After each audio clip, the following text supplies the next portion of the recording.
l'ensemble du territoire, alors que vous avez la MINUSMA, vous avez Barkhane, vous avez G5 Sahel, vous avez Takuba, vous avez EUTM, vous avez ECAP, vous avez l'armée malienne.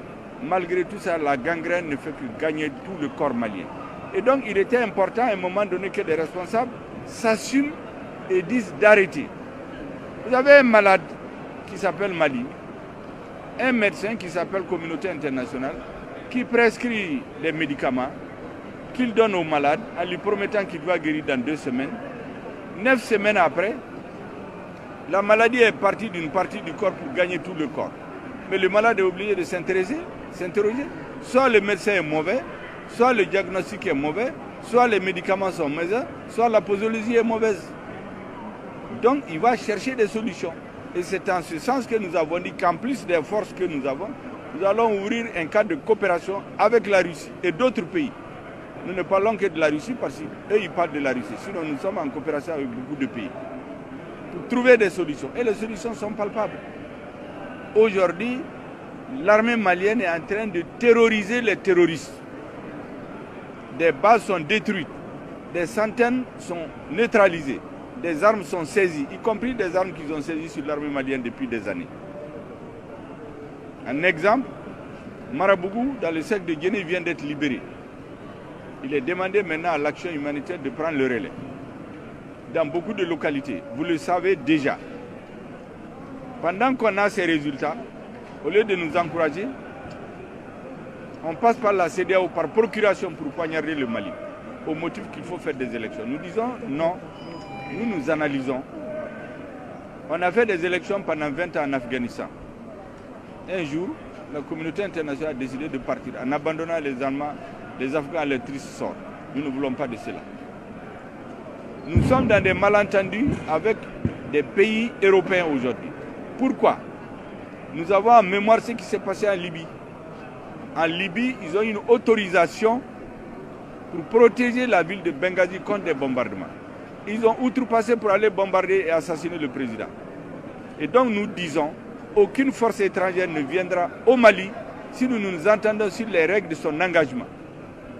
Les Français ont estimé, comme ils considèrent le Mali comme leur précaré, d'amener sur leur dos des pays qui n'ont pas l'autorisation. En disant que le gouvernement est en train de remettre en cause les accords. On n'a rien remis en cause.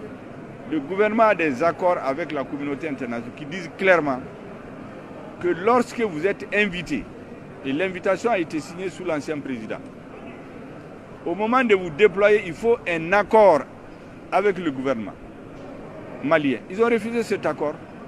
J'ai donné l'exemple en disant que, par exemple, quand vous êtes invité en France ou en Europe, en plus de l'invitation, il vous faut un visa. Sans le visa, vous ne pouvez pas aller. C'est ce que nous avons dit. Vous avez le Portugal, vous avez le Danemark, vous avez la Hongrie et puis la Norvège qui ont fait les demandes. Pendant qu'on est en train de les examiner, la France embarque le Danemark pour l'amener au Mali. Nous disons non.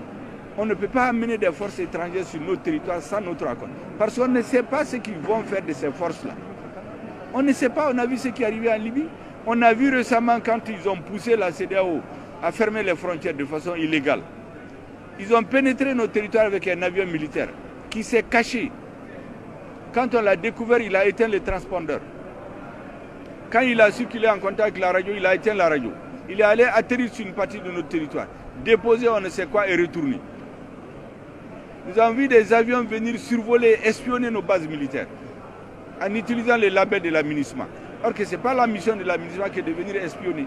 Nous avons dit qu'aucun avion ne peut plus survoler notre territoire sans autorisation. C'est à cause de ça que vous entendez tout ce bruit, tout ce vacarme, toutes ces insultes contre notre peuple, contre notre gouvernement, parce que pour la première fois, ils ont affaire à un chef de l'État, notamment le président Assimi Goïta, à un gouvernement qui dit non à ce qui n'est pas bon pour son pays. Ils utilisent les Africains pour nous étouffer, qui violent toutes les règles communautaires. L'embargo n'est prévu par aucun texte de la CEDEAO. L'embargo finance, fermer les frontières du dit. L'embargo financier n'est prévu par aucun texte de la Banque centrale. Au contraire, l'article 4 du traité dit clairement que la Banque centrale d'un pays ne doit pas être influencée, je paraphrase, par un autre pays, par des décisions politiques venues d'ailleurs. Donc c'est de l'arbitraire. C'est ce qu'un journaliste a rappelé du gangstérisme institutionnel. Nous disons non. C'est pourquoi j'ai tenu à expliquer à notre peuple, à travers la Limama, et à tous les Maliens, que ce qui se joue aujourd'hui, c'est l'indépendance et la souveraineté du Mali. C'est ça le fond du problème. Les dirigeants français veulent avoir des dirigeants en Afrique qui obéissent à leurs ordres. Ceux qui sont au pouvoir au Mali ne sont pas de cette engeance. Le reste, c'est la manipulation. Vous voyez, tous les pays où il y a eu les coups d'État, il y a des sanctions contre personne. Pourtant, c'est le seul pays où on a maintenu la Constitution. C'est le seul pays où on n'a pas mis les dirigeants en prison. C'est le seul pays où tout le monde est associé à la gestion de l'État. Malgré tout, on fait des sanctions contre le Mali. Il faut que les Maliens comprennent, qu'ils s'assument, qu'ils se mobilisent. Nous ne sommes pas un peuple qu'on va transformer en peuple esclave au XXIe siècle. C'est tout notre message. Et je demandais à la Limama, à tous les Maliens, d'être solidaires, de se donner la main. Les temps vont être difficiles, mais personne n'a acquis sa souveraineté dans la facilité. C'est dans la douleur qu'on va accoucher des nouveaux Maliens. Tout enfant qui vient au monde vient dans la douleur. C'est après ça qu'il a la liberté. C'est ce qui se joue au Mali aujourd'hui. Merci bien. Je vous remercie. Et les membres de l'Imama, ce que je leur ai dit,